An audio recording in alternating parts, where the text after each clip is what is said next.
AP నుంచి హైదరాబాద్ కు కోట్ల రూపాయల్లో డ్రగ్స్ సరఫరా చేసి విక్రయిస్తున్న అంతర్రాష్ట్ర గ్యాంగ్ ఆట కట్టించారు సైబరాబాద్ పోలీసులు. ఏపీలోని బాపట్ల జిల్లా అద్దంకి నుంచి హైదరాబాద్ కు 2 కోట్ల విలువైన డ్రగ్స్ తరలించి విక్రయిస్తుండగా సైబరాబాద్ ఎస్ఓటీ పోలీసులకు నిందితులు చిక్కారు. 5గురిని అరెస్ట్ చేసిన పోలీసులు వారి వద్ద నుంచి 2 కోట్ల రూపాయల విలువైన 840 గ్రాముల కొకైన్, ఎఫిడ్రిన్, సెల్ ఫోన్స్ స్వాధీనం చేసుకున్నారు.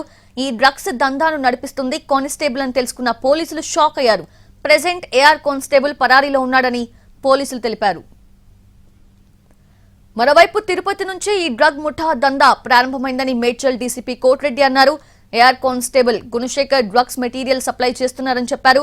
అతను A2 సురేంద్రకు డ్రగ్స్ సరఫరా చేస్తున్నారని తెలిపారు. బెంగళూరు నుంచి తీసుకొచ్చి విక్రయిస్తున్నట్లుగా వివరించారు.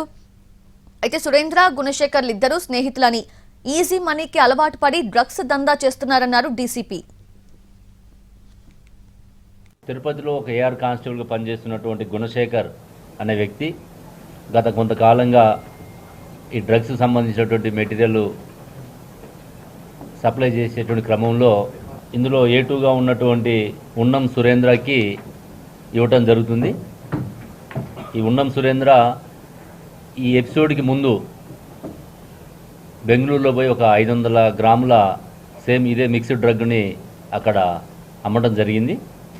దాని తర్వాత సెకండ్ ట్రాన్సాక్షన్లో ఇక్కడ మన హైదరాబాద్కి తీసుకురావడానికి వీళ్ళు ఒక గ్యాంగ్ ఏర్పడి మొత్తం వీళ్ళు 6గురు, గుణశేఖర్ ఏఆర్ కానిస్టేబుల్ అబ్స్కాండింగ్ ఉన్నాడు. ఇప్పుడు మిగతా 4 మన కస్టడీలో ఉన్నది 5గురు. ఆర్థిక ఇబ్బందుల్ని అధిగమించాలనే ఉద్దేశంతో ఒక ఈజీ మనీకి అలవాటు పడి ఈ యొక్క అతను ఇచ్చినటువంటి ప్లాన్కి ఓకే అనటం మన కుక్కట్పల్లి పోలీస్ జాయింట్గా వాళ్ళు ఒక క్రెడిబుల్ ఇన్ఫర్మేషన్ తోటి దీన్ని బరస్ట్ చేయడం జరిగింది.